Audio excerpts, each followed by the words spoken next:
Comment dédommager quelqu'un qui est en chômage? Si la RDC pouvait se sortir de la situation, et donc ici il y a l'initiateur de ces projets de loi. Chers honorables, excellentes mesdames, messieurs, frères et sœurs, camarades et collègues, mes chers compatriotes congolais et congolaises, la Constitution de notre pays du 18 février 2006, telle que modifiée à ce jour, prône le partage équitable des ressources du pays entre Congolais et place celui-ci au centre de toute action gouvernementale couvrant sa protection jusqu'à la fin de sa vie. Dans ce contexte que nous nous sommes assis à une poignée d'individus pour réfléchir sur une conception de loi, après avoir constaté un délaissement de la part du gouvernement de cette jeunesse sur laquelle compte bien notre pays, que nous avons voulu initier un projet de loi sur l'allocation et l'indemnisation du chômage. Nous avons décidé de travailler en équipe avec d'autres jeunes des différentes provinces et nous sommes environ une vingtaine à travers le pays. Nous n'appartenons ni à un parti politique, ni à la société civile, ni à une couche sociale quelconque. Nous avons juste décidé, malgré nos moyens et le contexte actuel de nous sacrifier pour une cause noble et consacrer temps et argent à initier un projet de loi sur l'allocation et l'indemnité du chômage. Par ailleurs, nous avons d'abord commencé par nous asseoir et réfléchir en équipe avec d'autres jeunes bien engagés et qui prennent au cœur ce projet. Ensuite, les idées condensées et moyens financiers condensés ont abouti à ces grands projets de loi. Poursuivant la noble démarche qui ont émis le vœu de voir ces projets réussir avec succès, la pertinence de la démarche d'initier un projet de loi à soumettre à l'Assemblée nationale pour débat, au Sénat pour approbation et à la présidence pour promulgation. En outre, ce projet de loi est une bataille que nous avons lancée en ce jour, laquelle bataille, sans votre contribution, peut être perdue. Nous assignons comme objectif de mettre l'État devant ses responsabilités, celle d'indemniser le chômage et s'impliquer dans l'embauche de ses citoyens à l'occurrence. Nous voulons d'avance vous adresser nos remerciements le plus sincère et distingué, honorable, excellences, mesdames et messieurs, frères et sœurs, camarades, collègues et chers compatriotes, sachant que vous êtes notre seul soutien et seul appui. Ensuite, notre gratitude s'adresse à tous les jeunes, à tous ceux-là qui nous ont accompagnés dans ce projet, qui se sont sacrifiés, qui ont dépassé leur budget et contribué dans ce sens. Enfin, aux jeunes des différentes provinces, notre pays qui se sacrifie corps et âme pour cette cause noble et digne. Mesdames, messieurs, frères et sœurs, collègues et camarades, mes chers compatriotes, je vous remercie.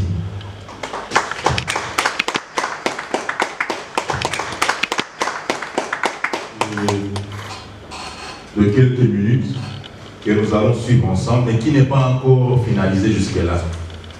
Parce qu'il y a un cours de montage jusque-là encore. Alors nous allons suivre ensemble les quelques images qui ont été prises et quelques interviews de certains chômeurs qui ont été réalisés par l'équipe. On peut y aller.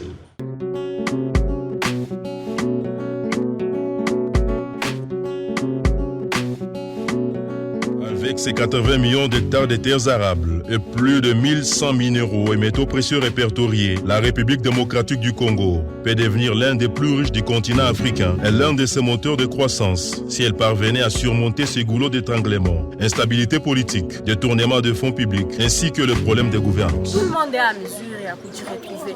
Nous avons l'or, nous avons les coltans, nous avons les diamants. Au Congo, nous avons tout. Nous payons les taxes. Les taxes, c'est cause de il n'y a pas de personnel. Alors que la constitution de la RDC du 18 février 2006, telle que modifiée à ce jour, prend le partage équitable des ressources du pays entre Congolais et place celui-ci au centre de toute l'action gouvernementale. Avec des bons véhicules. Ils roulent en véhicule. Le chômage de longue durée est l'une des causes qui maintient la population de la RDC dans l'extrême pauvreté. Il a déjà fini les études. Nous continuons encore à peser sur les parents parce que tout ce que nous pouvons faire, nous sommes en train encore de demander toujours aux parents. Par exemple, si on a besoin d'aller postuler à Goma, à Uvira, voire même à l'intérieur, il faut encore qu'on ait des frais de transport, qu'on ait des frais de logement, et tout ça s'appelle sur les parents. Je demande à l'État en tout cas, comme sommeur, de donner, en tout cas ça doit être une condition sine qua non, de donner aux étudiants cette subvention. L'État devrait accorder les bénéfices potentiels de l'indemnisation du chômage, en soulignant qu'elle contribue à financer la recherche d'emplois de bonne qualité. Les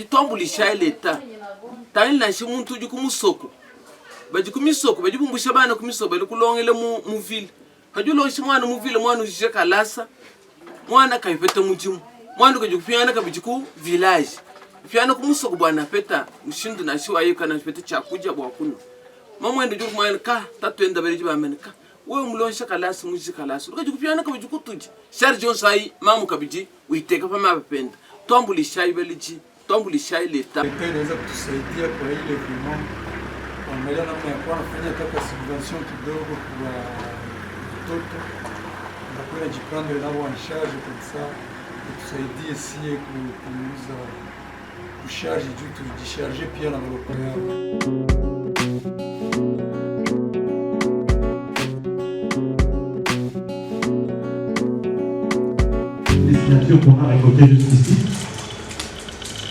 il faudrait savoir que nous avons réussi à réunir 25 points focaux à travers le pays.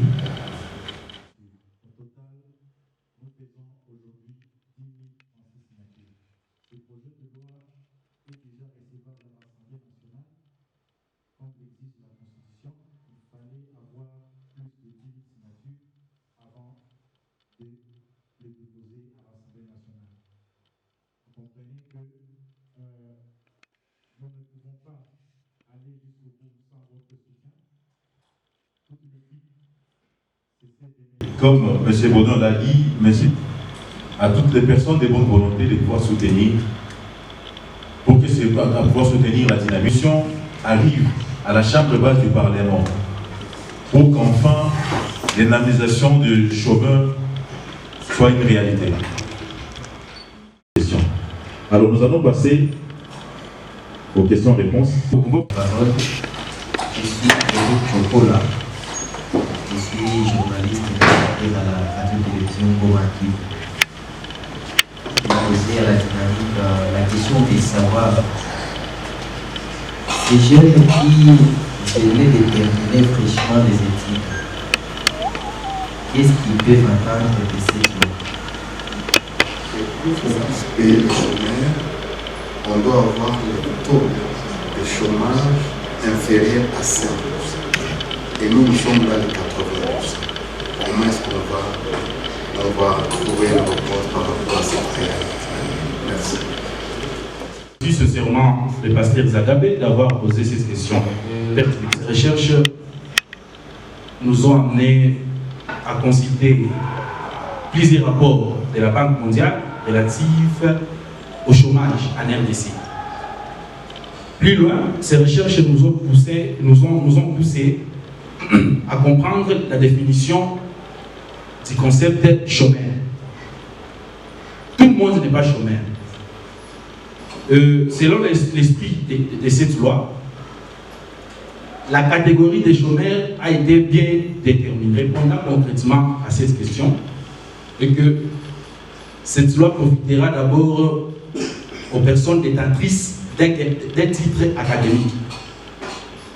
Si nous rentrons dans cette optique, vous raviserez que jusqu'à ce jour, selon les rapports de la Banque, certains rapports de la Banque mondiale, la RDC est un pays analphabète. Donc nous avons un nombre d'illettrés, je peux les appeler comme ça. Moi, c'est Chico Rubidoso. Je suis un acteur politique. Je suis aussi un entrepreneur. J'ai suivi M. Baudouin tout au début là. Ouais. Je félicite d'abord les initiateurs. Mais le besoin, c'est le résultat. Il ne faut pas que la loi soit déposée et puis ça passe comme ça. Non. Le travail commence après le dépôt de la loi au Parlement, c'est-à-dire à l'Assemblée nationale. Le travail islamique qui a proposé la loi puisse commencer à faire une campagne de conscientiser les députés afin qu'il y ait un groupe de députés qui s'approprient la loi une fois déjà déposée, qu'il y ait un groupe de députés de toutes tendances confondues qui puissent s'approprier cette loi afin de faire le plaidoyer, afin que cette loi soit examinée le plus tôt possible, qu'il soit programmé par le bureau.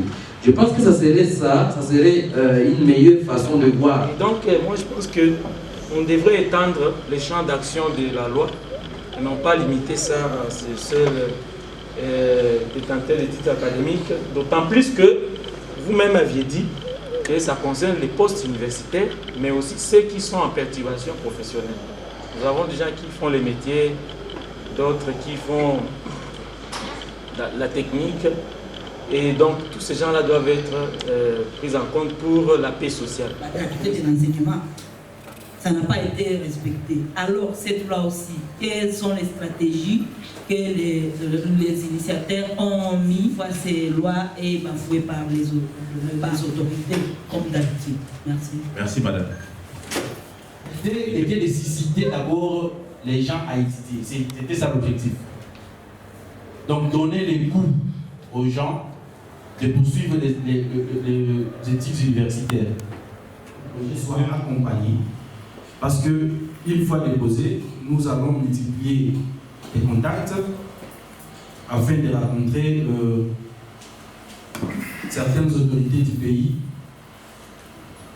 pour accorder beaucoup plus de chances à ce projet, qui est un projet d'intérêt général. Est-ce qu'on doit écarter la société civile dans une démarche aussi noble qui doit véritablement engager cette dernière? Je vais parler de la société civile. On voulait innover, donc on voulait procéder par une autre manière. La société civile, dans toutes ses formes, d'ailleurs vous connaissez aujourd'hui cette société qui est, en tout cas permettez l'expression, qui est devenue une société civile à la solde des politiciens, c'est une société civile qui n'inspire plus confiance.